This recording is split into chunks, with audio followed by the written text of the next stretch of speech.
Just to start with, it's my great pleasure to welcome you all along to this most important event of our calendar. I can see a lot of familiar faces out there, which is always very, very nice. The only other thing I have to say, apart from welcoming all these people from the club, which I'm also very grateful for, is that you must all buy raffle tickets before you go home. Terry says we know where you live, so it's not an empty threat, I understand. Anyway, welcome, and now I'll hand over to the voice of the Abbey Stadium. Evening all. Very nice to see so many people here tonight. I'm just going to not hang around, just going to introduce our four panellists.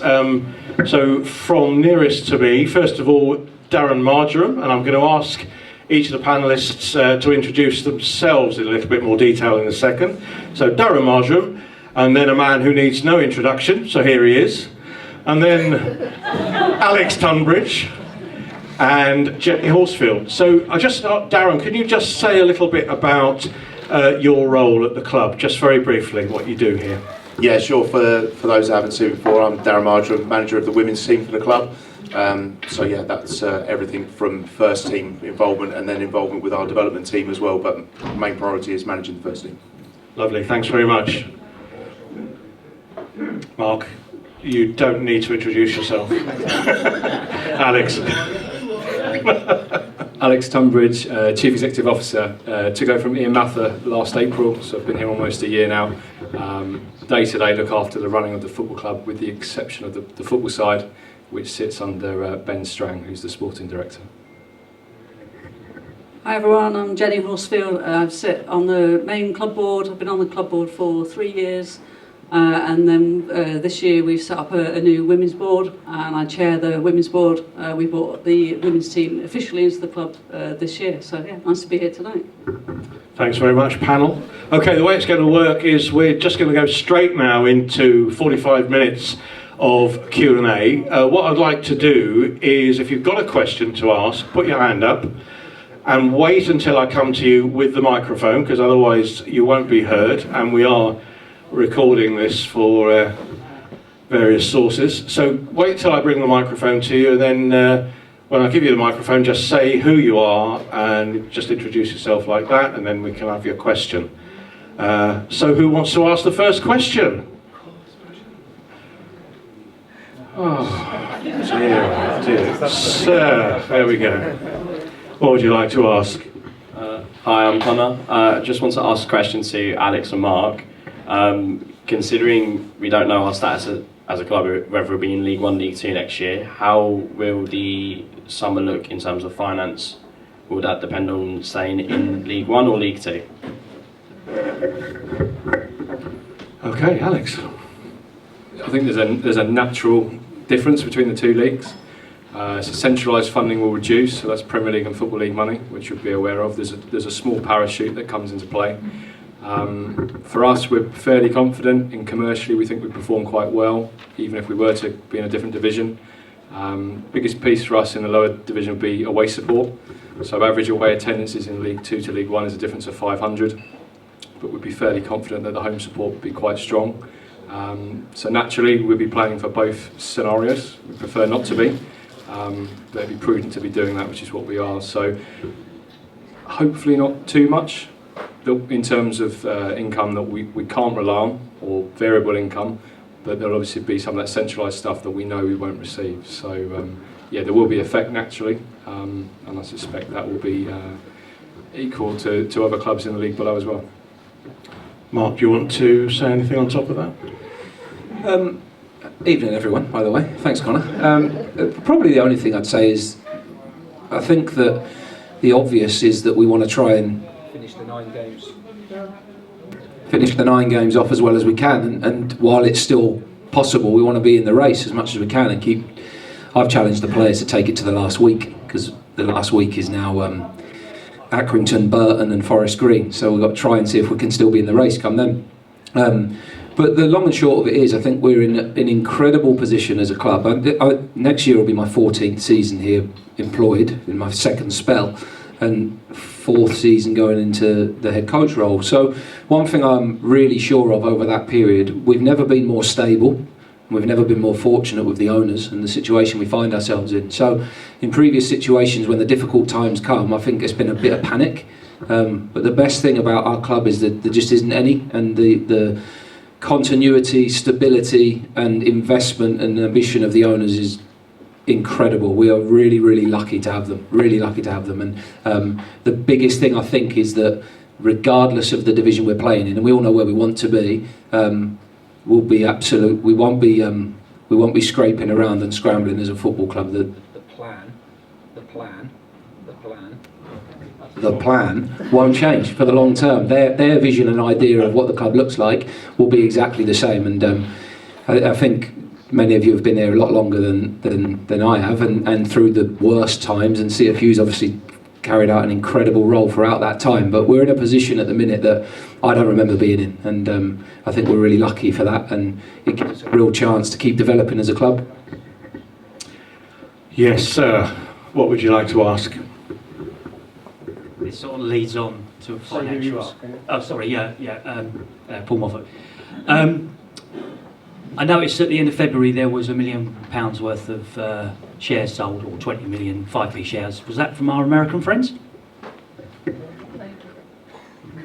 Yeah, so that's a investment from the ownership group. So that would be in line with the setup of that group. So that wouldn't just be the Americans, it'd be Paul Barry as well. Next question. Sir.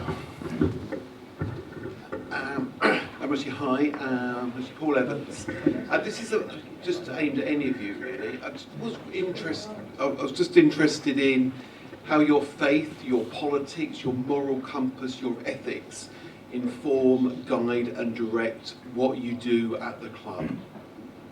Is that to all of the panel members? Well, I'm not necessarily expecting all of them to answer, because I think it is a personal thing, but it would just be interesting to know how your own moral compass and your own sense of ethics and politics and faith or religion guides you and what you do in the context of the club. Yeah, thanks. That's a good question. I mean, everyone would probably answer a little bit differently. I guess of course, everybody's values, personal values, drive how you work, I think, and how you treat people, and the way in which you want to develop a club and a team. And then you have, sitting above that, the club's values, which Alex has led some real good work on, and we've had Mark Roberts, ex-player here, who's doing a lot of speaking, public speaking now, and leadership and management work through the PFA, and personally as well. He's come in and led some workshops with the club, and we've been developing club values across the whole of the organisation, from the employed staff, and then each team probably has their own value set in that as well. So I think part of the responsibility of every employee is to buy into the club's values, and that's the first thing. And I think one thing that I am quite confident in saying is, over the last few years there's been a real consistency and a real togetherness and a real linear way of working. I think people have really behaved in a certain way, and the club, I believe, has conducted itself in a certain way, and that's in line with probably our values and what the owner wants his club to be, being honest, and what the board of directors expect the employees to behave like. And then from a personal point of view, there's no doubt that my own personal values guide the way in which I work with people and try to treat people respectfully and try to build relationships with people, because I think it's people you manage first, and then they just happen to play football in a lot of the case of the people that I manage. So my personal values, faith, whatever you call it, I'm a Christian, so that guides me a little bit, but all those sort of things I think definitely impact the way in which, so personally, I would work. But then I think we all have a responsibility to work within under the umbrella of the club, and our job is to represent the owners, the board of directors, the supporters, everybody properly, and in an environment that's very, very challenging. That's not always easy to do, and so we miss the target quite often in the way in which we sometimes react or respond or speak publicly. But you try and hit more times than you miss. So I'm talking about values there rather than goals, obviously.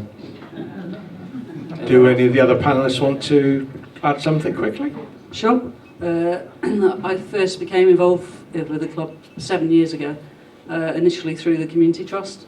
Obviously I'm now involved in the main board and also now chair of the women's board. And one thing that really struck me about the club, everyone across it, they really care deeply about the club. They want to do the right thing. We're all pulling in the same direction. We've all got different skills and abilities, but the club is at the heart and centre of that, and the fans and the community. So I certainly, become involved in the trust of wanting to stay and progress and be even more involved in the club. And I certainly wouldn't have done that if I didn't have the same moral compass and values that I believe is the right thing. We need to do the right thing for the club and the community. Yeah, sort of echo that. So I've only been here a year, but my conversations with Paul Barron and joined were probably what convinced me to come. So community focused, people focused, moral compasses that certainly play a part day to day. So the club doesn't engage with betting partners, doesn't engage with crypto companies, all those kind of things that go into decisions when we're talking to commercial people or just what we're doing. But it's a good club. It's a club that's cemented in its community. It cares about its fans. It cares about the people, its stakeholders, and those values that we spoke about. I mean, the three that have come out, which we're about to finalise, are teamwork, hard work, and most important, humility. With the piece being that no individual in the football club is greater than the club itself. Everyone is a custodian if you're employed here or you volunteer, and ultimately we will have to make sure we leave the place in a better place than we found it when we walked through the door. So I think that's kind of key, and it runs from the top right through to the bottom. There are no egos, everyone's an equal, and we will treat each other the way we'd like to be treated. Darren, do you want to just briefly add something? Yeah, go last is always easiest, right? Yeah, I mean, I can just echo what these guys have said, and for me, a club that I've known and supported for a long time, and have known kind of how the values are so important to this club and to the people that are involved. Coming in, it was really refreshing to see just how that was applied, and I've been very lucky to spend time with the likes of Bonds, seeing how that gets applied on a day-to-day basis, and I can assure everybody, as these guys have said, right from bottom to top, everybody buys into it, and it's certainly something that's really refreshing to be involved in, and I like to try and impart my values, which are aligned to the club on the team that I'm a part of. So yeah, it's something that runs throughout the club, throughout the teams, and certainly we've been recently looking at how we can align all of those up so that everybody knows exactly what the values are, and we all adhere to them all the way along. But we're very lucky to have the people in there that all buy into it, and two players over there from the women's first team, they're here tonight for a reason, because they want to support and represent the club and the women's team. That's the kind of values that I love, and I love about our club. Keep the microphone if you wouldn't mind, Darren. I'm going to come back to you in a second, Connor, because I know you've got another question for us. But I just want to ask you a question on behalf of one of the CFU members. And I mean, I think it's clear that the World Cup win by the Lionesses created more interest in the women's game than we saw before. Has this translated into more women wanting to play for Cambridge United? And are the women's team active in supporting girls' football in schools? Yeah, it's definitely had an impact on female football in general. I'm involved as well. My daughter coaches, so I go and help her out with coaching a grassroots girls team at under 11s. You're seeing a huge amount of influx of young girls now coming in at 7, 8 years old, wanting to play football. The schools are more involved with that programme as well. So they're very much on board at trying to drive up the numbers at the bottom end, and if we can drive up the participation numbers, then we drive up the quality that comes with it. So that does translate, and it will translate, maybe not so much immediately, but we'll see the benefits of this over the next few years, I think, with the women's team. We'll see the quality locally starting to rise. We're lucky that we've got and have had recently some very good players that have come from this area. There's a good system in place to support that, and we're now as a club working really hard to try and attract those best players to want to play at Cambridge United if they've not been involved before then. So yeah, we're definitely going to see that number drive up. We're definitely seeing people wanting to play. We're getting, certainly when you're talking about the first team this year, we're getting people that are approaching us wanting to come and play at Cambridge United. So it's not how it might have been in the past, having to persuade people to come. In terms of engagement in schools, I think it's something we could be better at as a club, and it's something that certainly I feel challenged to want to try and push on. Charlotte Crisp runs an ETC programme and a girls programme here at the club, and I think we have contacts and we have links to the schools through that. But I think as a kind of a moral guide, if you like, something to people to look up to, I think we can do a bit better. So I think it's a challenge for us to try and engage more with schools. But we are starting to work on it. Things like the first team fixtures is one on Sunday at the Abbey Stadium, so lots of the local schoolgirls that play have been invited to come along. So yeah, we're working hard on it, but I think it's something we'll continue to work on. And can you explain to us about the women's football pyramid? Where did Cambridge United sit in the women's football pyramid? Because I think a lot of people think that it's just about the WSL, which it clearly isn't. Yeah, definitely not just about the WSL. So the pyramid for the women's system, Tier 1 is WSL, Tier 2 is Women's Championship, Tier 3 is National League North and South, and Tier 4 is where we sit, which is National League South East Division 1, we're regionalised. So we've got teams the likes of Wimbledon, for example, in our division. Yeah, so it's high standard. You see quite a few players that have come through academy size, the likes of Arsenal. We've got some within our setup. So yeah, the standard is very good, and we're very keen to try and push on. That's brilliant. Thanks ever so much. Connor, do you want to ask your second question? Then I'll try and go to somebody else. Sorry, guys. Just another question for Alex and Jenny. Obviously, I think it's like 2 weeks' time we got the game against them lot from up the road. We saw we saw what happened in October with sadly some actions in the away end, some actions from the home fans. The whole lack of policing that went into it in terms of fans mixing in pubs and stuff like that.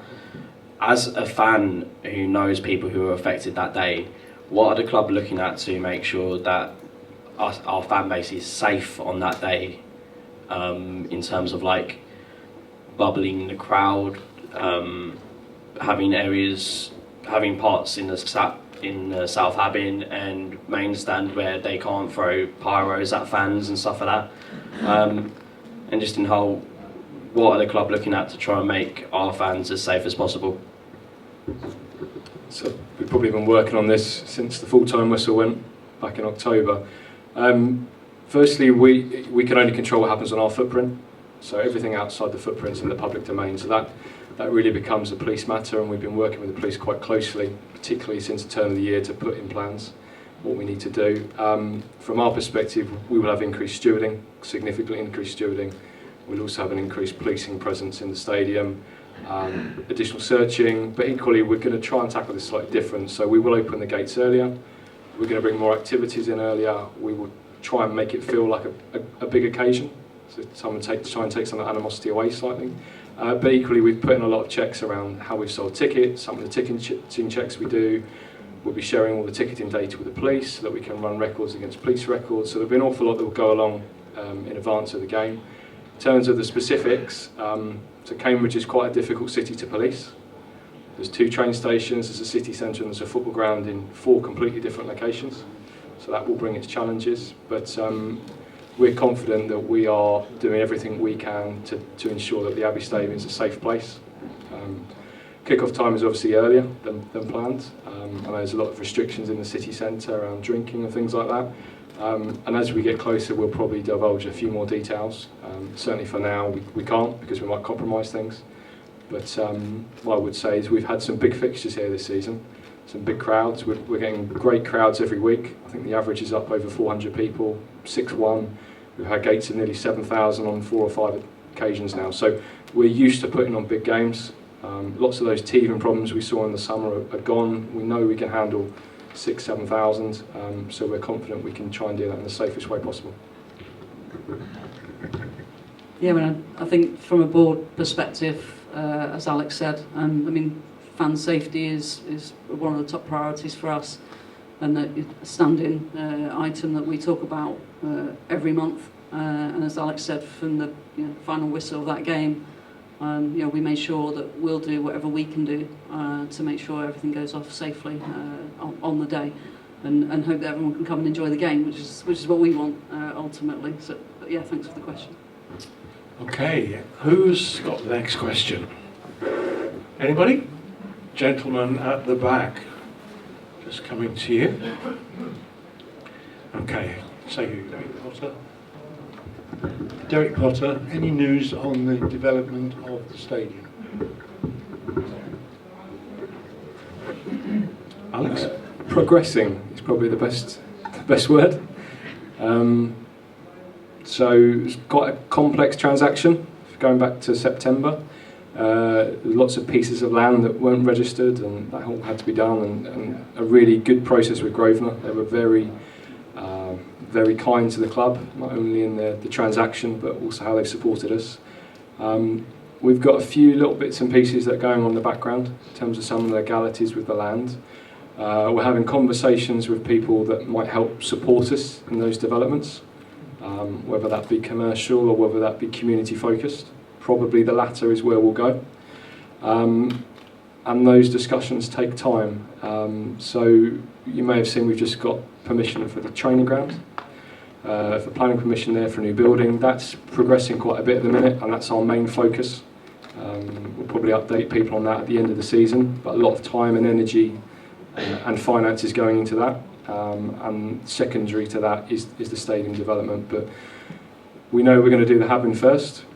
From a logistical perspective, that's how we have to do it, and then we'll move on to NRE. We need a new ticket office, we need a new club shop. There's a few other bits and pieces that need to be considered as well. So we won't be breaking ground next season, that's for sure, but I think next season will be the season where those plans are probably a lot clearer, and we're able to sort of publicise them, start consultation with supporters. We know the facilities we need. We need better facilities for disabled supporters, we need better family facilities, concourses, toilets, all those things were very apparent that they are required here. We probably can't grow the club too much further without them. So if we look back at a lot of the games at times this season, we've been in a position where we've only had 500 spaces left in the stadium for home fans.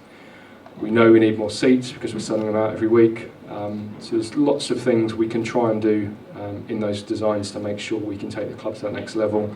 In terms of the timescale, I think we're probably into next season before we can start to communicate some exciting news and some concrete plans. So, sorry, just to be clear, nobody's going to hear anything until the start of next season, Alex. Is that what you're saying? On the stadium side, I think, yeah. Okay. So maybe in the summer, but certainly not between now and the end of the season. Excellent. All right. Another one, Derek? In the press recently, there's been several Cambridge United fans named and shamed after the Peterborough game. Those people who have been named and shamed, some of them have got, say, a 3-year ban. Will the club take any action against them as well on top of that?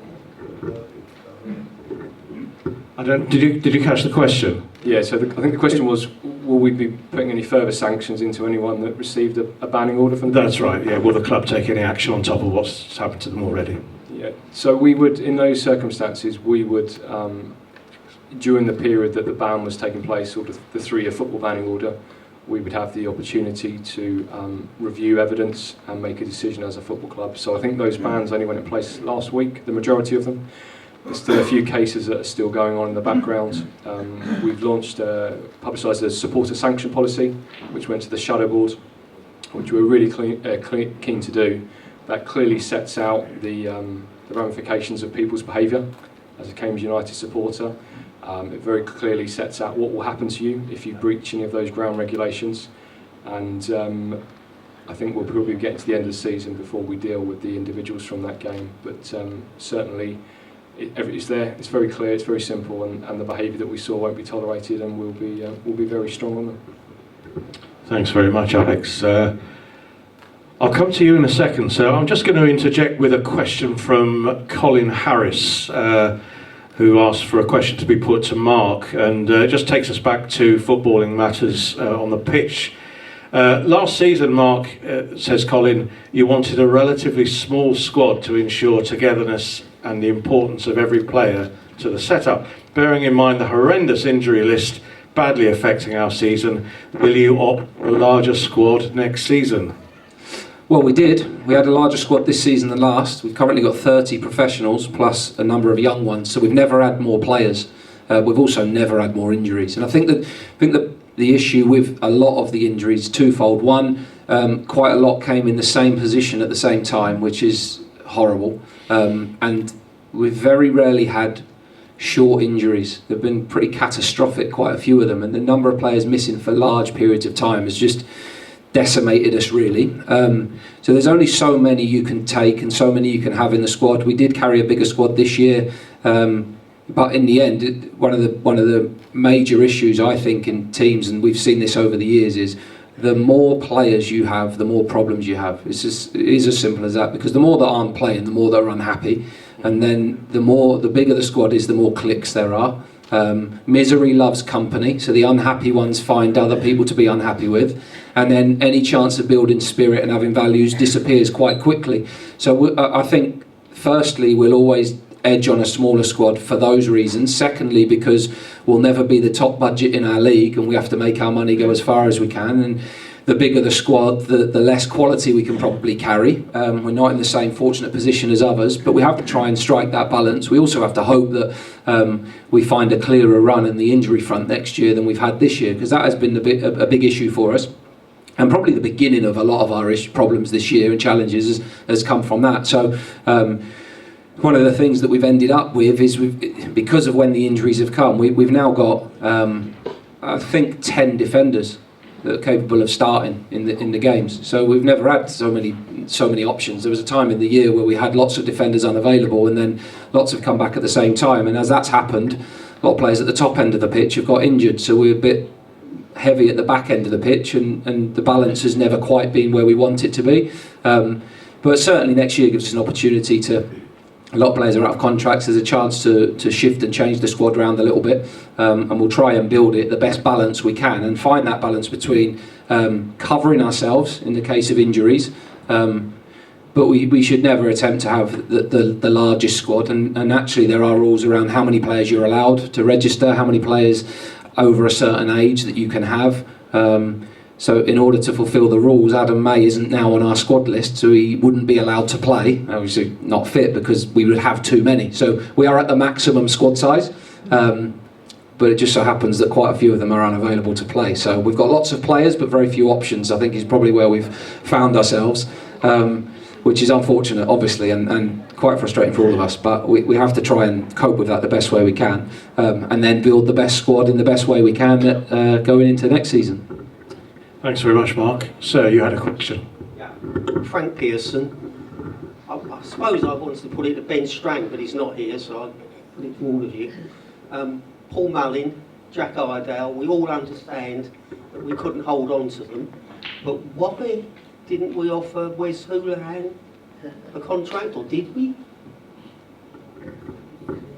No, we didn't. Why didn't we? We firstly wanted to build a squad around Harvey Nibbs' role. I think was going to be more integral this year. We have Jack Lancaster in the squad.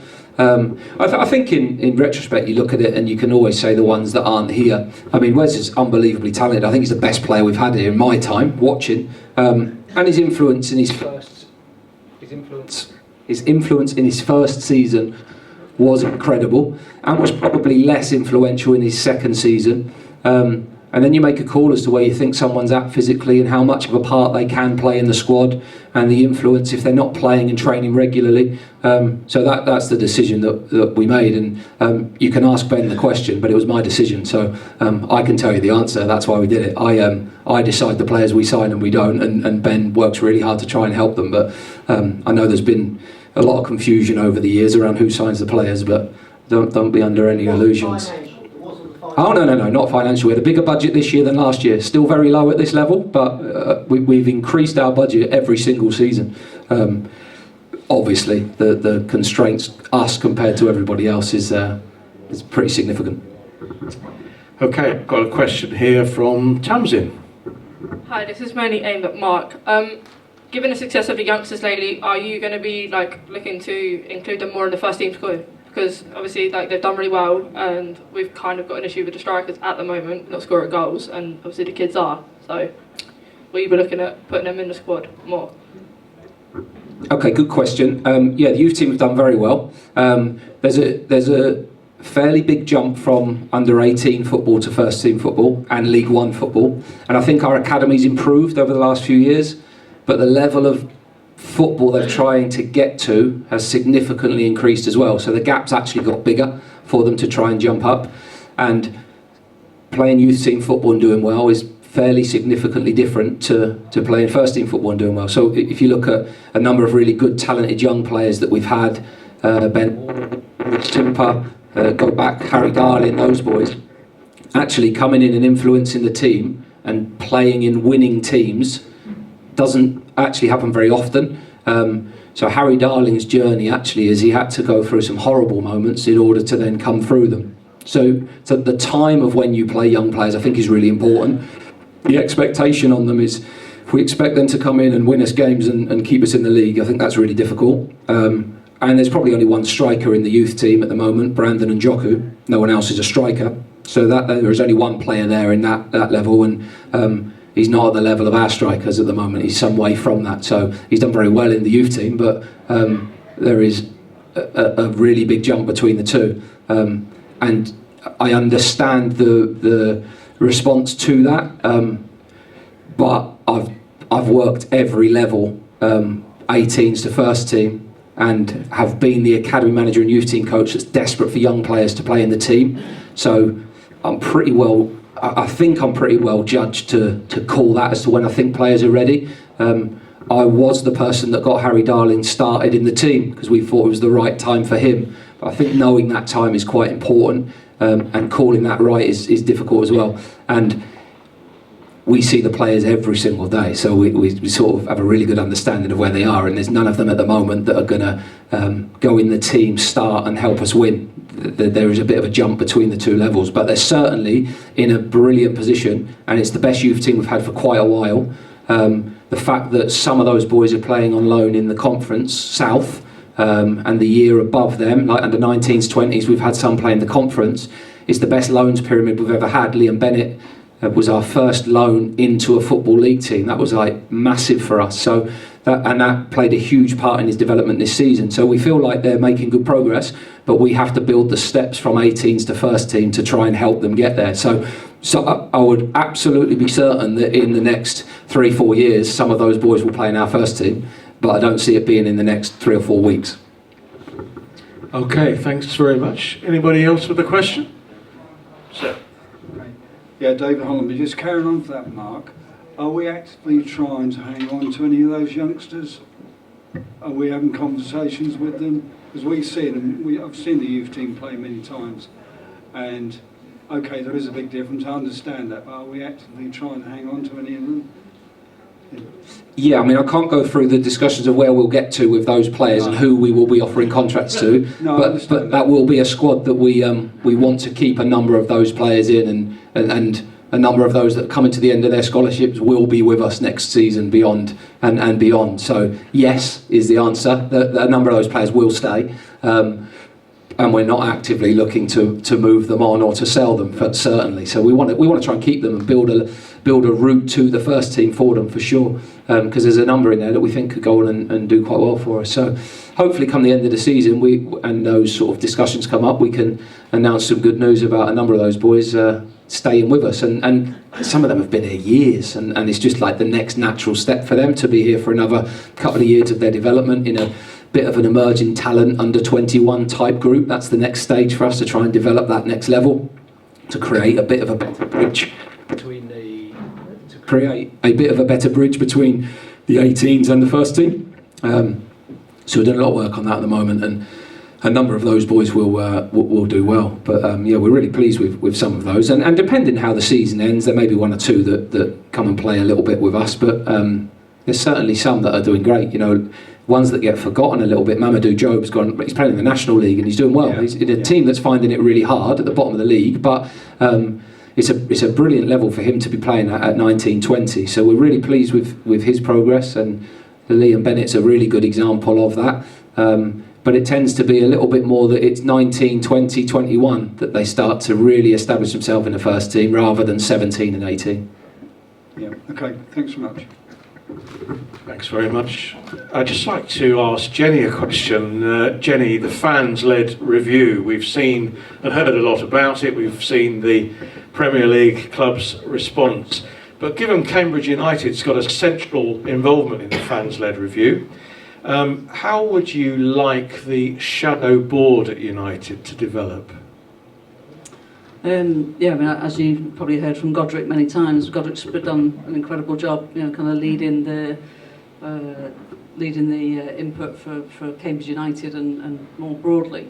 So yeah, personally, I was really delighted once we got the the shadow board up and running. What I'd like to see is, which I'm sure will happen, is the conversations are productive and constructive. I'd like to see us continually leading the way, which is brilliant for our club. Other clubs are looking at what we're doing, which is good. I want to make sure we're continually ensuring that the board is diverse and represents our fan base, which is really important. But I think if we get it right, which I'm sure we're going to, as we move forward, we're going to be in a much stronger position. It's an exciting time for us at the moment at the club. We talked about it tonight, the redevelopment of the stadium. These are really, really important times for the club, and it's great that we can work together with the supporters and have facilities and a match day that everybody wants. And it's so that they can come along and enjoy the game, and we can get it right and consult the right people to make sure that we ultimately head in the right direction. Thank you, Jenny. Anybody got the next question? I'll come to you, Connor, if there's nobody else. There's a guy. I will come back to you, honest, but the chap here hasn't asked a question yet, so over to you. Hello, my name's Martin Chapman. Question for Alex. What was the reason behind closing the Hab-In for the FA Cup game, and who made that decision? So it was based on operational costs. So obviously we've got budgets, and to open the Hab-In is expense in terms of the stewarding and also the catering. So I think the decision was made based upon expected crowd and the operating costs, and the fact that in the FA Cup as well, we have to give away 55% of the income. So there's also the risk of operating at a loss, and also midweek in November, fairly short turnaround in the fixture, availability of stewards. We probably wouldn't have got enough of our own stewards in for that, so we're now into agency. So very much financial at that position. I know he's walked away from me now, but... Oh, I'm sorry, have you got a follow-up? No, go on. That's no problem. So, I mean, obviously, I can understand it for Peterborough. I mean, there's been quite a bit of times this season where a lot of people, especially in the Hab-In, have been complaining about what seems to be over-the-top stewarding. I mean, you don't really expect to be body search coming in for a game. Peterborough, you can perhaps understand, but will the stewarding be reviewed at the end of the season? Yeah, so it will be. This is something, quite an interesting chat with Dave Matthew-Jones, SLO, about this, and it's something that's come up on the shadow board. I think if you look at the story of the season, if you go back to November and December, we had 4, possibly 5 consecutive games where we had issues in the crowd, which predominantly involved throwing of objects. It involved 3 consecutive letters from the FA, a fine, and the verge of further sanctionings, including reduction in capacity. So we had to take some actions.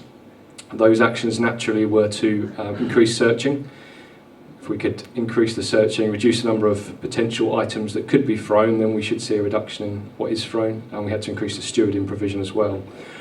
So we've done that, and it's really pleasing to see that since start of December we've not actually had any further issues or incidences.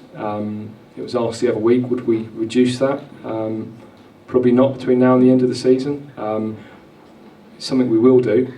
We've also got, one of the other things that's quite key as well is counter-terrorism. So we've got a lot of obligations around our CT requirements. So objects, substances, weapons being brought into the stadium, we have to have certain criteria in place to stop them, and that comes from the Safety Advisory Group. But it is something that we will review. We tend to do it based on the game, the profile, the risk elements, and I think that's something that the Shadow Board will probably be discussing with us in a bit more detail come the end of May. Connor, your turn again. Sorry, guys. Obviously, we saw the sad news about Hummel's UK supplier go out of business back in November. We also heard the news about Mick George, us stopping our partnership with Mick George, and it is also really promising to hear, like you said earlier, that we are nowhere near looking at a betting or crypto company as a sponsor. But how are talks going in terms of the new suppliers for next year? So pick up kit. Kit supplier deal is signed. and will be announced towards the end of April. Can't really say too much, but it's a known brand, and we think they're going to be really good to work with. Really good designs. Gareth Daniels, you may all know, does a fantastic job in that area. He's arguably gone even better this year. His kit's always very subjective, and we will look to launch those kits probably in June. The only thing I would say this year is that delivery of those items probably won't be till mid-July. That's just naturally because normally we'd already placed an order with Hummel for next season before the news came in that they'd gone into administration. So we had to work very quickly in the space of probably 4 weeks to do a kit tender, go through contract, design kits, design training wear, redo our orders and get everything signed off. So naturally we're going to be behind the curve slightly. But that news will come in April. In terms of front of shirt, Mick George, phenomenal support for the football club. After 10 years they felt they'd had the value they needed. They're also going through a takeover process. And we're going to continue to work with them, which we're really pleased about. And the front shirt deal is done. That's all signed about 6 weeks ago. And we'll be announcing that probably in the middle of the summer. We'll see out the Mick George contract, celebrate that, and then launch the new sponsor. Again, they're a good brand, exciting. We'll have lots of fun with it, and yeah, I'm sure you'll all grow to fondly love them on the front of the shirt. And you know, it's always one of those things with sponsors, isn't it? It's all about iconic moments, and hopefully their shirts will be in a few next season.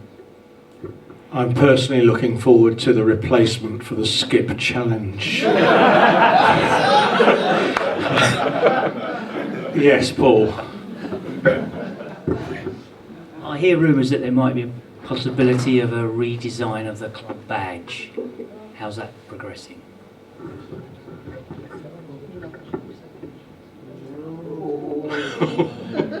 So I think this probably stems from the shadow board and allocation of the golden share. So one of the things in the fan led review is allocation of the golden share to the supporters.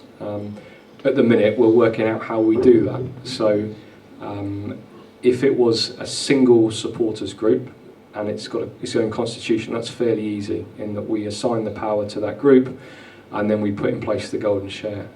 The shadow board is unincorporated, has CUSP, CFU, Amber Bells and the Supporters Club, of which 2 are incorporated and 2 aren't. So there's an element of working out how we do that, and then there's also what the golden share means. So the golden share is probably something that protects club colours, probably home as opposed to away, location of stadium, name of the club and crest. So I think in terms of those kind of bits and pieces, that probably stems from our discussion around what should be in the golden share, what assets should be protected, looking down the line, and what that means, not just for us, but future generations and custodians, really. So I think at the minute we're working quite hard to get the golden share ready to be allocated. Thank you, Alex. Just a question that occurred to me, Mark. Do you think that second season syndrome is a thing?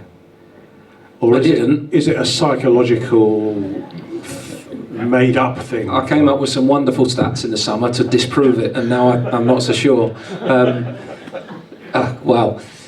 There's some, I guess it's a thing, people talk about it, and there's plenty of stats to back it up over time, but there's also, like anything, there's plenty of stats that disprove that too. So I guess we had a real drama-free, exciting season last year, and we've had a real struggle this year. So I guess you could call it second season syndrome. I'm not sure it is that. I just think it's just the course of football, really. The momentum to continue constantly is tough, and for us to keep overachieving and overcome, in the end, the challenges of this year have caught up with us, and we've found it difficult. And then there can be a whole host of contributing factors around that. And I think the reality is, we were talking earlier, you know, if we'd won 4 more games than we had now, we'd be in a position that we'd say will be a success for us.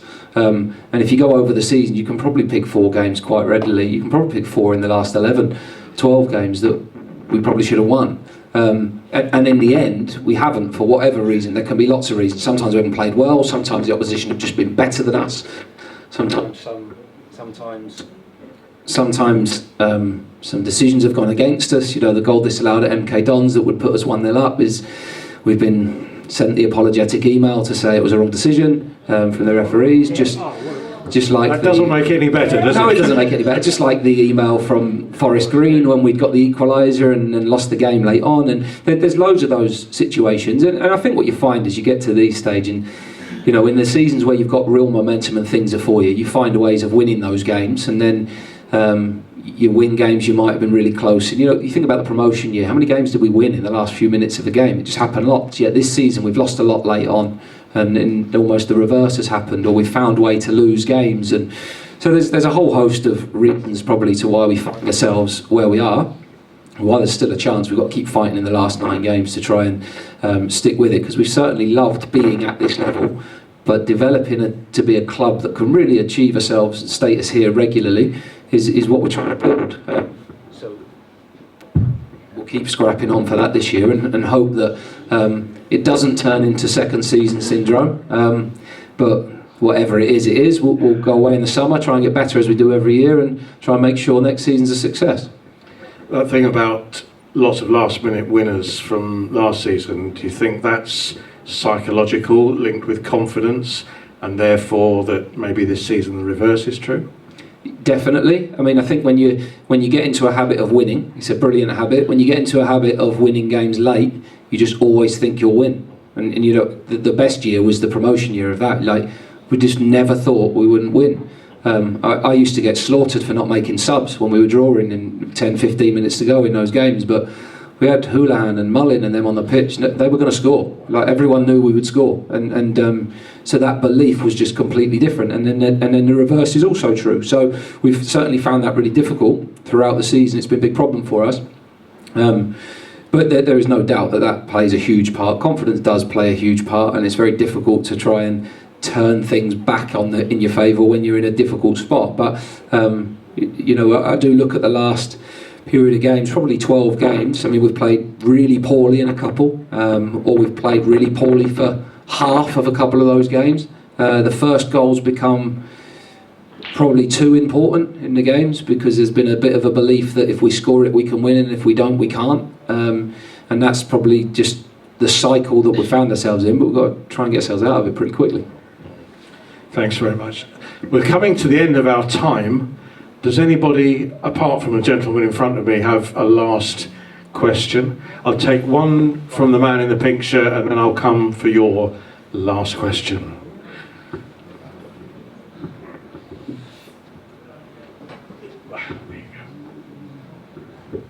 Hello. Who are you? Yeah. I noticed that the last game you had autistic mascots. Is that because it's Autism Acceptance Week this week?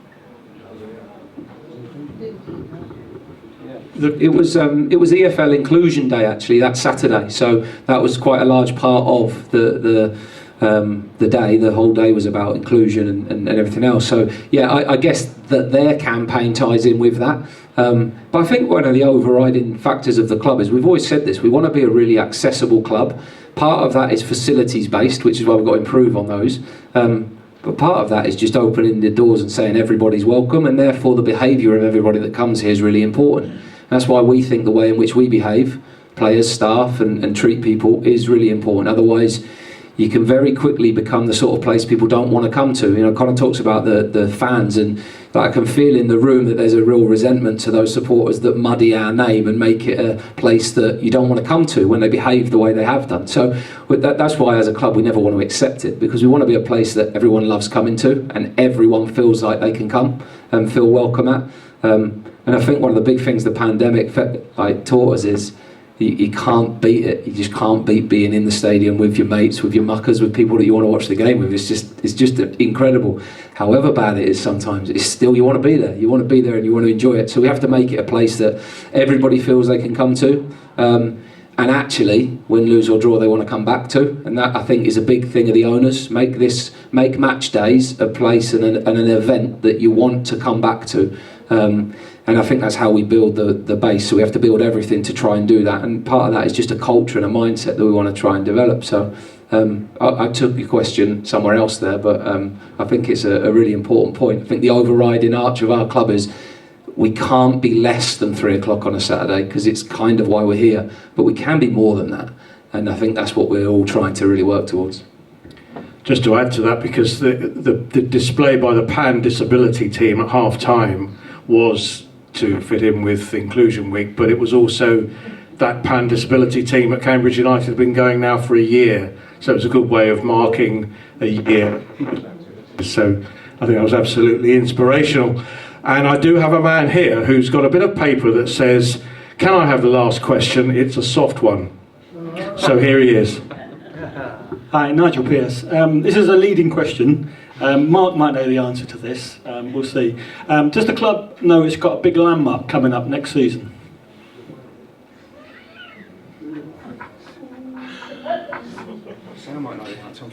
Well, so no is the answer to it. I'm very disappointed. By my reckoning, we will play our 2000th league game next season. Oh, there you go. And it will be our 4th game of the season. The 3rd home game of the season will be our 1000th home game. I think it's something that ought to be marked, an occasion that ought to be marked. My numbers need to be checked. Yeah, Someone we like will. Doug Shulman Doug needs to get on Shulman the should job. check that, definitely. But I think, 1000th home game, 2000th league game. I'm disappointed I don't know, but I'm really happy that you thought I might.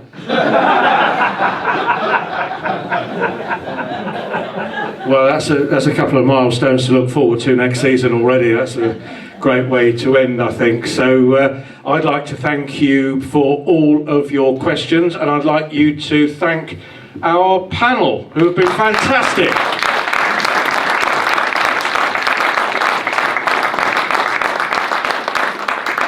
So that's the informal part of the evening over, I believe, and it's over to the CFU chairman to conduct the rest of the evening's proceedings. I think we're going to have a small break.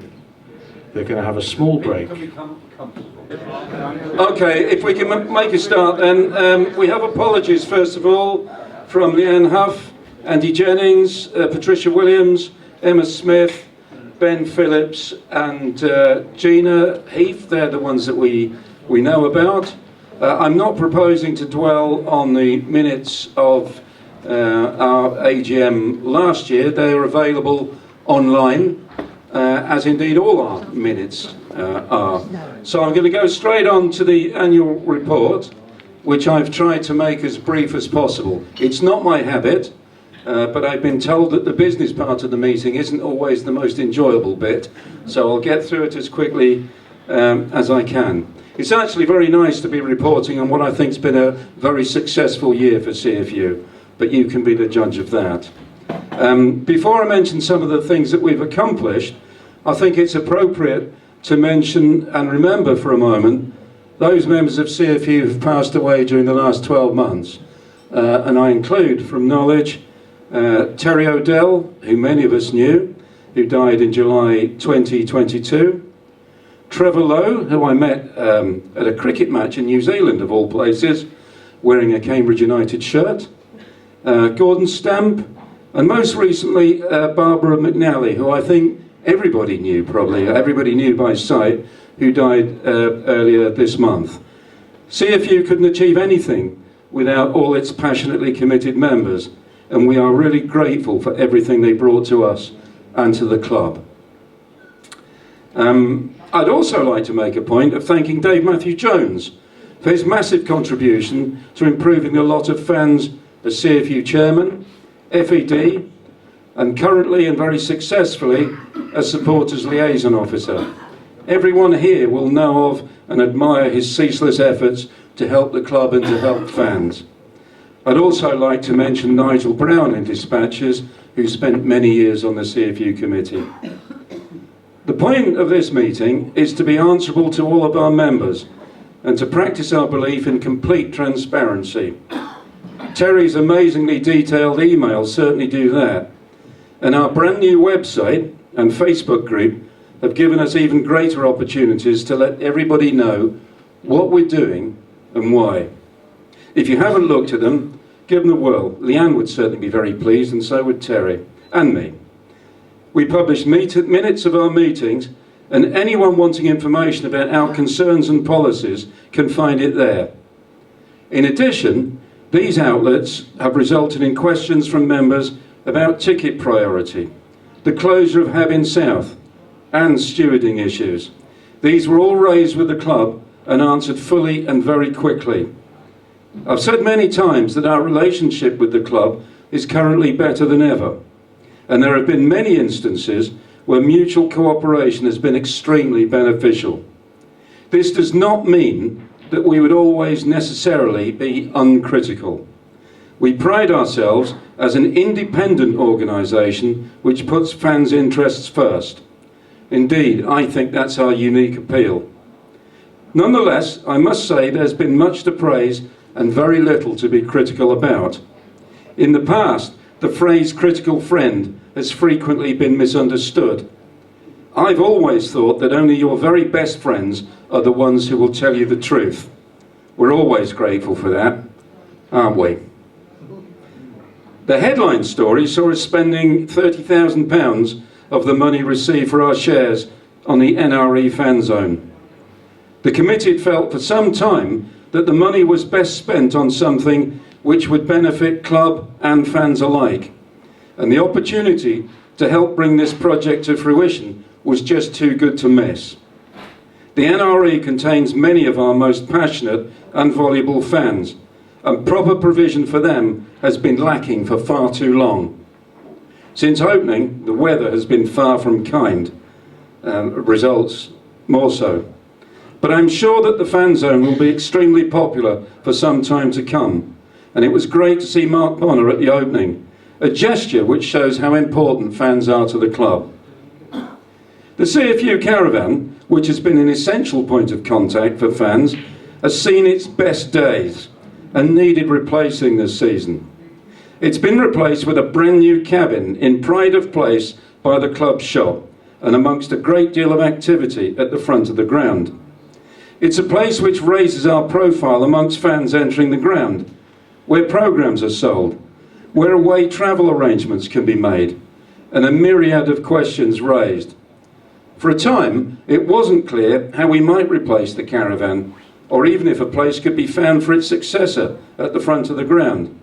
We're profoundly grateful to Alex Tunbridge for solving the problem of location and for facilitating the purchase of the cabin.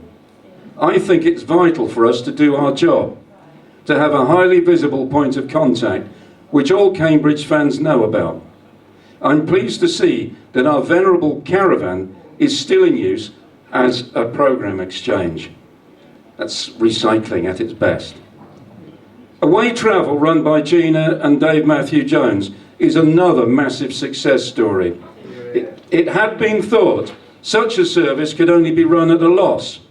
The fact that it's actually remained solvent is down to the selfless hard work of the people I've already mentioned and other dedicated volunteers like Carl Badcock. A lot of fans have benefited from the service. Many would not otherwise have been able to go to away games. I also know some of our more vulnerable fans have had top-class care. We've perhaps got better at spending money. We've sponsored 2,300 flags to be waved at our game with Peterborough. These have our logo on them and will no doubt boost the atmosphere at a fixture, which is very important to all of us. We've done this to support an initiative from the Cambridge Aces. We hope to continue to support them and other groups like the Amber Bells and Coconuts, who do so much good work for diversity and heritage respectively. I believe that we've contributed strongly to the first meetings of the Shadow Board. We've always supported the recommendations of the fans-led review and welcome the fact that the club fully supports the idea that fans must have a powerful voice in matters which concern them. The matter of how the Golden Share scheme will work is still under discussion. We are pleased to see that an independent administrator is to be appointed to oversee governance of the national game and look forward to the development of what is still a very new concept. CFU has been involved with food bank appeals and continues to support principles of equality and diversity. Our own committee is more representative than it was, although there's perhaps some way to go yet. Persuading members that they have a valuable role to play on the committee and that we actively welcome a variety of viewpoints is difficult, but we are working on it. We know that the club are working hard to establish which needs of fans are not yet fully met, so that we can be sure that everyone in our stadium feels welcome and fully provided for. We fully support this initiative as football crowds become increasingly diverse and develop higher expectations. We've been delighted to see an increasing spotlight on raising women's issues and recognise the efforts of a number of our committee in this regard. Finally, I'd like to thank my fellow committee members for all their efforts to develop our work and make us more accountable and transparent. It's been a good year, and we have all of them to thank. Thank you.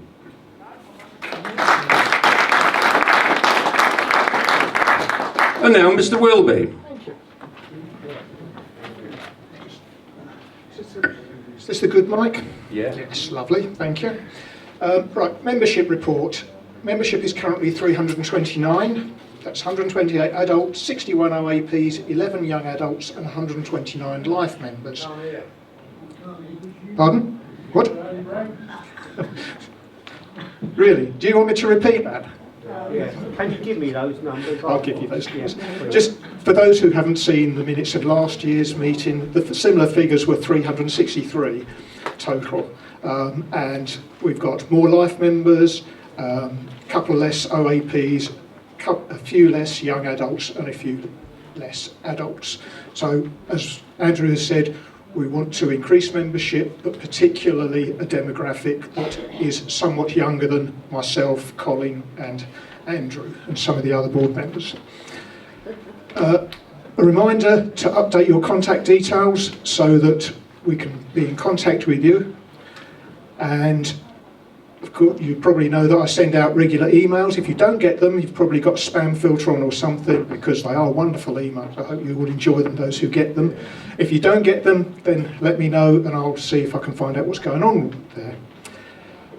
And finally, if you do think of somebody who would be a good candidate to join the board, then please do let us know.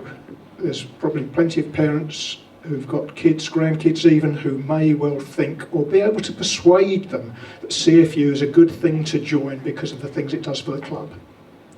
So that's my membership report. Any questions? No, that's good. So while I'm up here, I thought there's something else that's going on, and it's about the CFU rules.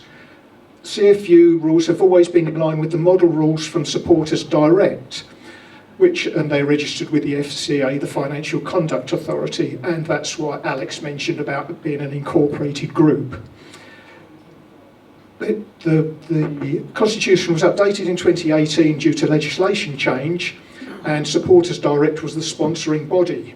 Supporters Direct and the Football Supporters Federation have merged to form the FSA, the Football Supporters Association, and they've generated a new set of model rules. And it's my opinion that we, CFU, should follow those rules. Unfortunately, they need the agreement of all of you guys to change our rules, and as such, we haven't gone through finally enough as a board to confirm that those model rules are something we agree with and understand, because ultimately we have to keep to them. So most of the rules stay exactly the same. There's a few minor ones concerning electronic type of conduct and communication, but we'll come to that at some stage during the year. But it could be that at the 2024 AGM, that may be one of the items on the agenda that we will advise you guys that you should vote for. We may be able to do it as a special general meeting during the year and have an online vote. I shall have to find out from the Football Supporters Association if that is allowed, because currently our rules are not clear as to whether it is allowed.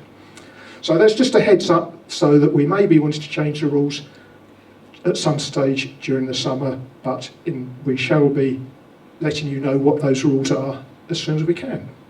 Any questions? Good. Next. Mr. Moffat. Question. The question I have is other support groups. What the acronym of the other one? There's the Supporters Direct and the Football Supporters Association is the current group, the body that represents football supporters. No, I'm talking about within Cambridge United. CUSP. Sorry, yes, there's CUSP. Yeah, I'm trying to understand, I guess, why people are joining Cambridge Fans United and they're maybe joining CUSP. Do you know why? It's a good question, and we've thought about this. Where do the various groups fit? In the main, CFU is looking to the future. CUSP tends to be looking at day-to-day type things. So if, for example, you said you come to the ground and I've had a really bad pie, you go to CUSP, they complain on your behalf. You can come to, we do the same thing as well, so putting it in two ways is no bad thing. But in the main, we are looking further forward than things like that. We are looking to make sure we're on the shadow board and we are keepers of the golden share in some way or another, if possible. Because as a supporters group, we've been around since 2000, so we are the longest lasting supporters group in the Cambridge area, in this club. So we've obviously got a history of doing things that the fans want. That's my opinion. You may have different opinions. So, does that answer the question? Terry, Anuska to the ground, please. Anuska. Probably worth saying that CUSP don't actually have membership. Right, It's just a board. Okay, So just a board. the board are there to represent on the day-to-day things rather than it's not people joining CUSP and joining membership like CFU. So there's that division. Thank you very much. Anything else? Good.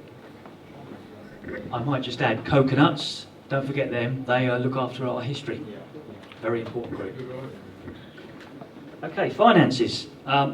You should all have a copy of profit and loss or expenditure and a balance sheet on your tables. I don't propose to go through all these figures. I'll just give you the highlights. Basically, we took in 39,922 at the year ending August 22, and we spent 21,628. So we had a £19,000 profit overall for the year. So add to that the previous year's accumulated profit brought forward of 125,000. We landed at the end of August 22 with a equity of 144,000. So the good news is we're solvent, or we were solvent up until the end of last year.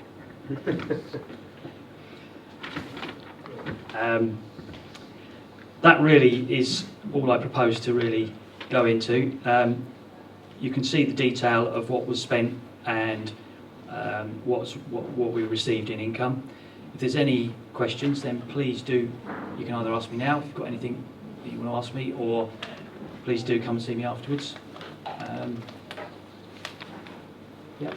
That's fine by me. Okay. Do you need to do the thing about the audit? Yeah. You know, you normally propose something, don't you? Want to have a look what we do. Ah, right, okay, yeah. So I didn't think we were doing that. Yeah, okay, if we do that now. So I guess I just need a proposal and a seconder for signing the accounts. Well, I propose that we sign the accounts. Yeah. I need a seconder, please. Right, Terry will second it. Yeah. All in favour? Cool. Because basically what it is, this has changed in the last year. Obviously, we're not audited, CFU is not That's what audited. we have to do, isn't it? That's a full audit, so you have Do to we? be able to stay here. So allow for that not to happen. Yeah. What you mean with the audited with the accountants? Yes. No, there's a statement that you need to read out that we all need to Yeah, agree I've to. got it from last Sorry, year, if you want me to read it out. Sorry, yeah, if you It is hereby resolved that subject to the provision of Section 4A of the 1968 Friendly and Industrial Accounts covering the current financial year ending 31st of August 2022, when they are presented to the next AGM, the members of the Society agree that the accounts for the following AGM, next year's, do not require a full audit, provided that an independent examination is carried out in place of the full audit. The independent examination is carried out in line with best practice, and a report from the independent examiner is included with the accounts and circulated to members. That will be published on the website. Okay, well, I think Don't we have to just to propose complete that? the Don't formalities, Yeah, we have to propose. I'm that. going to propose what Frank's just said. I'm not going to go through it again. Yeah. And Terry's going to second it, and can we all vote in favour of it? I forgot about section 4A. Thank you. The stickler for rules, as people who know me will tell you. Okay, well, next up, I think Robert is going to read Dave Matthew Jones' FED report. You see a lot of Robert this evening. You're going to be Gina as well, aren't you? I may be. Tease. Yes, as you probably know, Dave Matthew Jones was the fans' elected director up until the point when the fans' elected director post ceased to be on the creation of the Shadow Board. He is, of course, the SLO still, and he sent a few notes that he'd asked if we would read on his behalf. And he says this: "It was in 1999 that I sent off the initial paperwork concerning a new idea that had just been set up by an organisation called Supporters Direct. During the period since then, I've worked in the best interests of not only Cambridge United supporters, but all football supporters across the country. There have been many challenges and changes within football. There have been many inquiries and papers put forward concerning the governance of the game. Many obstacles have been put in the way by those not wanting change. However, following the fans-led review, there are now some exciting opportunities for fan engagement and football going into the future. These are now at the forefront.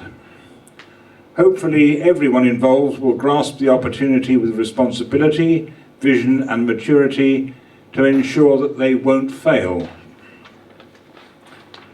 At Cambridge United, we have come through some really difficult and challenging periods in the past.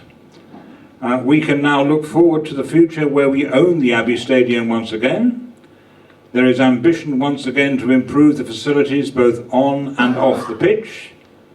It will take time, but the desire is there. During the period that covers this report, I have seen the club ranked second in the country for fan engagement and reached its highest position in the Family Excellence Awards.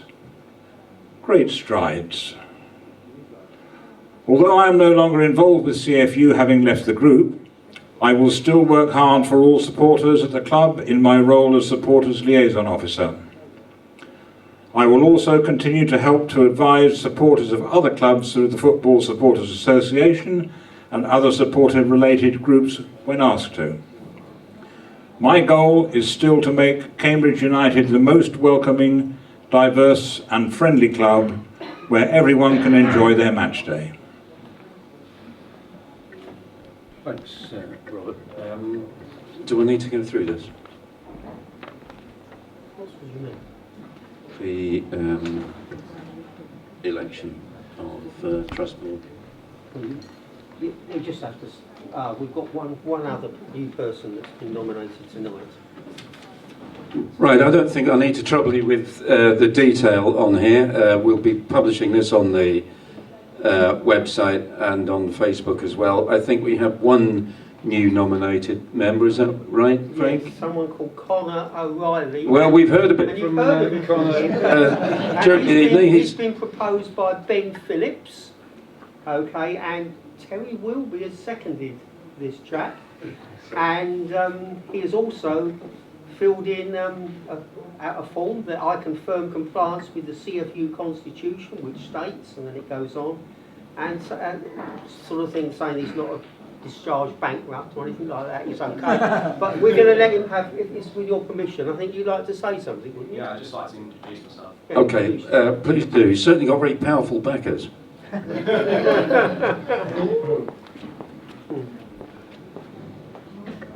Hi guys, so thank you for the introduction first of all. My name's Connor O'Reilly. You might have seen me at away games with my massive Chile flag. You might have heard me on the NRE with my drum. I do my best.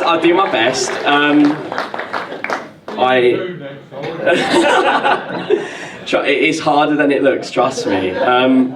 And I am also one of the heads of the Cambridge Aces supporters group. So I would just like, on behalf of the Aces, introduce what we are trying to do as a supporters group. By all means, we're not trying to step over CFU or anything.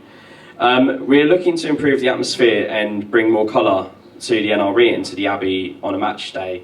One of the main things we've done, we've tried to get some new flags that we're going to be looking up and putting up around the stadium, with massive thanks to both Dave Matthew Jones and the board at CFU. We have managed to fund flags for the main stand for the derby. By all means, we're not trying to make it into like an ultra scene like you'd see in Europe, but we'd like to bring some colour back, because I've been coming to watch Cambridge for 8 years in the NRE, and obviously not as long as some of you guys, and I appreciate that. And it's been an honour to be nominated to become a committee member. It's been an honour to play the drum on behalf of Megan Ward and behalf of the older generation who sung the songs and held up flags back in the conference days. And as a fan who loves atmosphere, who loves to bring some colour, and with a bit of South Americanness in myself, would like to just bring flags and colour back to the NRE. If there is any questions or any criticism, then please fire them all my way. I'm happy to answer anything. But I'd just like to say a massive thank you to Terry, to Ben, who isn't here tonight, for nominating me, and I hope I do them proud, and I hope I successfully do what I have to do. That's my time. Dave Matthew Jones and Nigel Brown have left the board, and so... Use the microphone. Oh! You've got your own. I've got my own, do I have to switch it on? Well, it helps. Use Hello? this one if you... Use that one. Use that one's on, is it? Yeah, sorry. Yes, Dave Matthew Jones and Nigel Brown have left the board, so there are 2 vacancies. So he can come onto the board without having to get rid of any of us oldies. I'm not on the board, but it's necessary just to vote, you know, just in case there are more people against than there are for. Okay, so those in favour, raise your hands. Okay. Those against? You're duly elected, Connor. Welcome. Well, it looks to me like Connor's already brought a bit of colour to the committee, and some might say that's long overdue, but we won't go into that. Right, I don't think I need to go through the fine detail of this. Gina was going to present a report on away travel, but she can't be with us today, so I'm delighted to invite Robert, who's generally a man of few words, to read her report to you. Getting through some exercise, isn't it? It's the only exercise I get.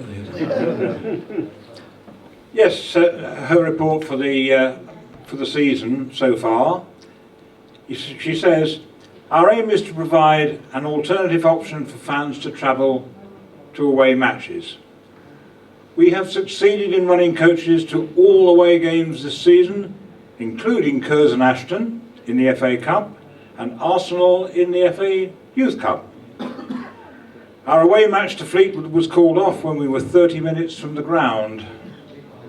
As a gesture of goodwill in these difficult times, we refunded all passengers.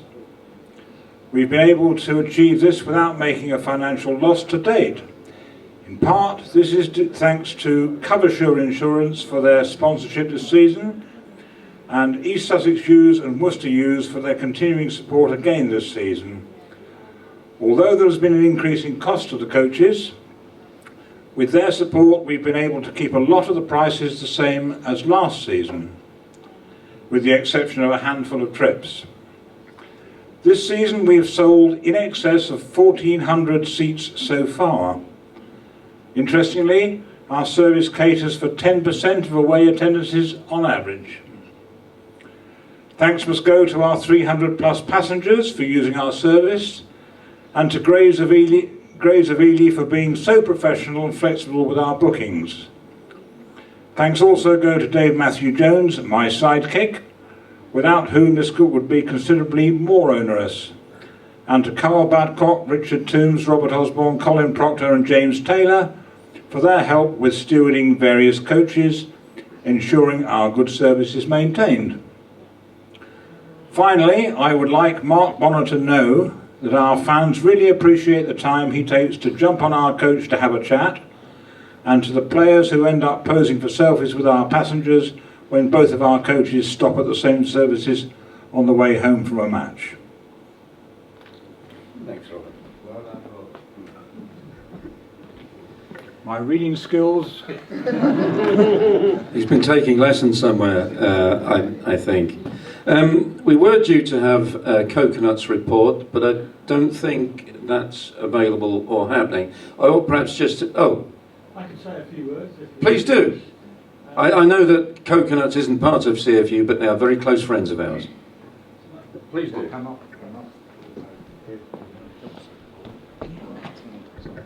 Hi, I've just joined Coconuts. I can only talk about one subject, but I might as well mention it. That's the next volume of Celery and Coconuts, Andrew Bennett's book. There's been a bit of a gap since the last one, but I'm pleased to report that the volume 5, which takes us up from the end of the John Beck days to the end of our Football League days in 2005, is going to print very shortly. We've been taking estimates on numbers and costs and such like. We don't have a title yet for it. We did have a title, but we took legal advice on it, and the advice was to steer clear of any reference to John Howard and Bide a While, for fear of...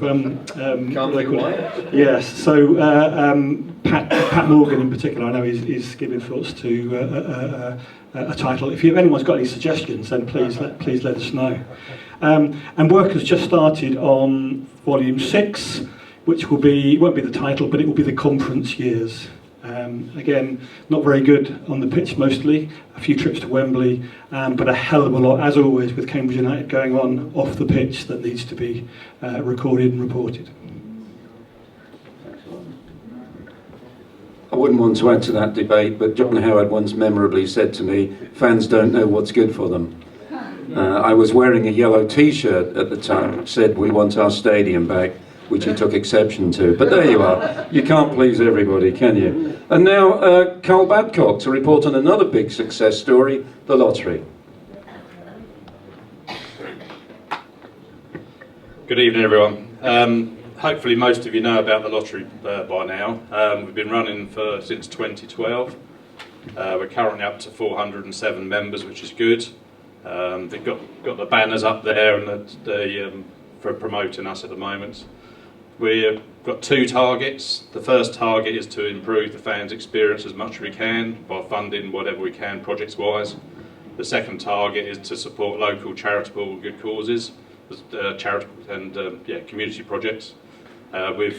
This year we've basically funded half of the PA system upgrade at the club, which hopefully you all appreciate is a vast improvement what was happening at the club before with the PA system. We also funded the score, about 5,500 we paid towards that. We also funded the scoreboards back in 21 during COVID, which I operate on match days as well. I do all the birthday banners and announcement banners, as some of you are aware. Takes up quite a bit of my time, of course, but there you go. The scoreboards cost £20,000, which again, as I said, we paid for. AR Aspinall's paid £6,500 towards the actual clock portion, so reduced their bill a little bit to £13,500. I'm just going to have a quick look at the other thing we paid for as well. I think you're aware is the seats in the main stand when they turned to black and amber. We've also paid for people to be mascots, people in need. There's a little girl just for Boxing Day basically, dying of juvenile Batten's disease. We paid for her brother to be mascot with her. We also paid the money towards the Abbey Ward at Christmas by East Barnwell Community Centre, and that bought meals for the needy people who they chose. Myself, Ian Darley, and Darla made the same commitment via his Cambridge charity fundraisers. We went and delivered those packages as well because East Barnwell Community Centre didn't have time. So we're out there in the community as well. So at the moment, I said we've got 407 members at the moment. Going back to the end of February, we had 404, but we also had 9 defaulters, various means, not payments received. It may have been a PayPal issue. The membership's growing slowly but surely, week by week. Back in 30th of October 21, we rebranded it to CUFC Lottery. At the time we had 204 members. Back in March last year, the club kindly got on board with us with Alex Tunbridge, which is the reason why you can see up there we've got hospitality tickets and signed shirts once a month. So the first Wednesday of the month we have a signed shirt. The third Wednesday of the month we have 2 hospitality tickets to the game which the club chooses. When they took it on board, we were at 281 members. So you can see the numbers are going up. And one thing to say is obviously people can hold as many memberships as they like. We're not limited to one.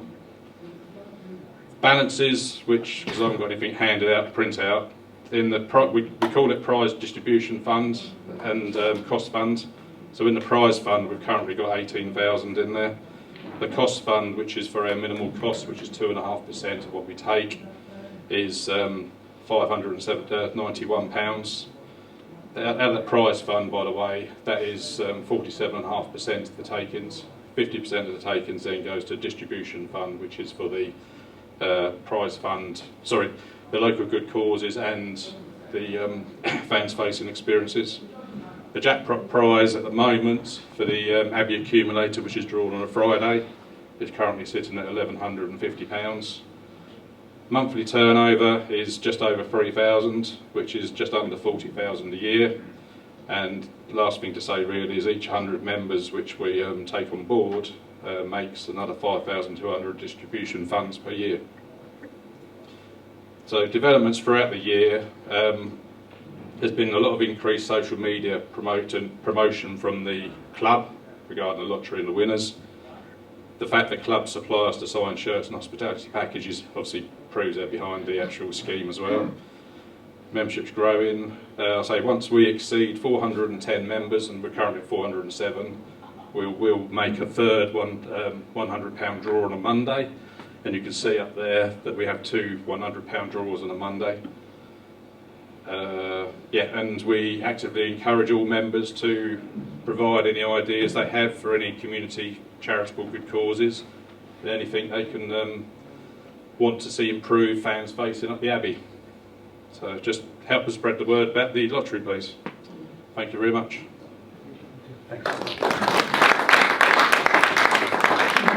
Yeah, like I said, I think another success story, and I don't know about you, but I've really enjoyed seeing pictures of people I've known for many, many years crop up on the board when it's their birthday, an anniversary, when they've got a silly face, all sorts of things appear on that, and I think that's a great addition to the experience before games and at half-time. Sometimes it's been better than the game, but you don't always get seasons like this one, I suppose. The next thing on the list is to do with the shadow board. I'm conscious of the fact that the meeting has lasted quite a long time already, so I'm not planning to say a great deal about that. Simply to say that 4 fans organisations are represented on the shadow board. There are 8 members. 2 are appointed by each of those fans organisations, and because people can belong to more than one, as it happens, we've got 4 CFU members on the shadow board. So we're not just a voice on it. I suppose we're in a position to influence things, but I have to say there's nothing contentious been raised so far. So far discussions have been about developments of the ground, of training facilities, of the youth scheme, and I suppose it's more a matter of information sharing than anything else. Hopefully we won't come to anything critical, because I think the nature of the club is different to what it has been in the past. But when the problem of the golden share has been sorted out, as I'm sure it will be, the things which are dearest to our hearts will be protected forever and always. And I can't see us being a Bury or an Oldham or any of the other clubs that have been destroyed by irregular ownership or irresponsible ownership or greedy ownership of the sort that we've seen far too much of in the past. So that's all I plan to say about that now, which brings us neatly to any other business, and I'll look around to see if there is any other business or any question that anybody wants to raise. And if there isn't, then I think we need to finish off with the raffle. We haven't even got Amber Bells. No, the Amber Bells are another affiliate group. They're not members of CFU. We are fully supportive of them. We've part funded them. We very much encourage them, and many of us belong to that group. But I don't think we're. Did you want to say anything about it, Anushka? Well, it's up to you. I'm not twisting. Yeah, come up to the front. She's a lot better looking than I am. Well, who isn't?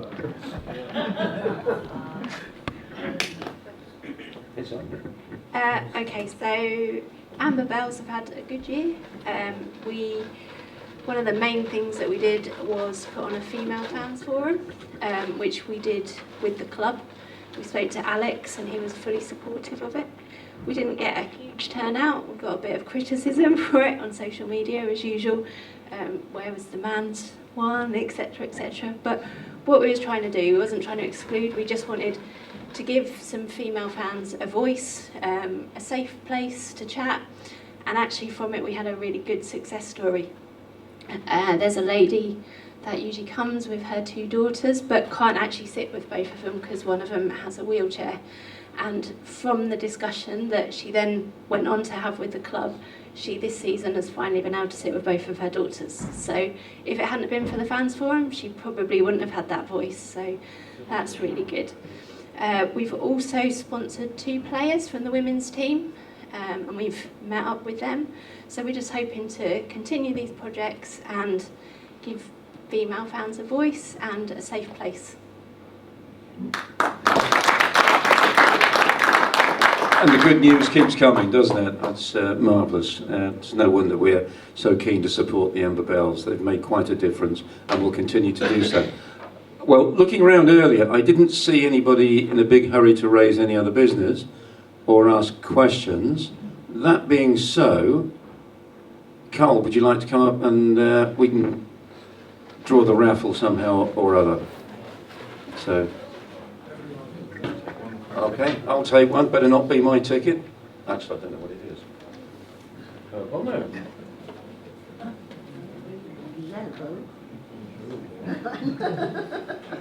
And it's Wendy Twin. Always a winner.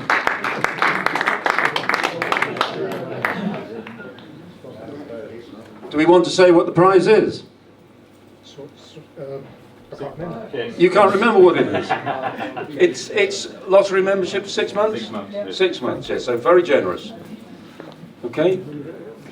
And Colin and Glynis have won the second prize.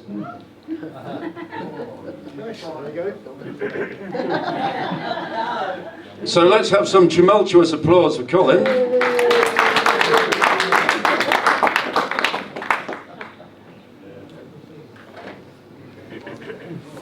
Well done, sir. Thank you very much. And does that conclude the business of the evening? Well, it just remains to me to thank you all for your attendance and enthusiastic participation. See you next year. Thank you.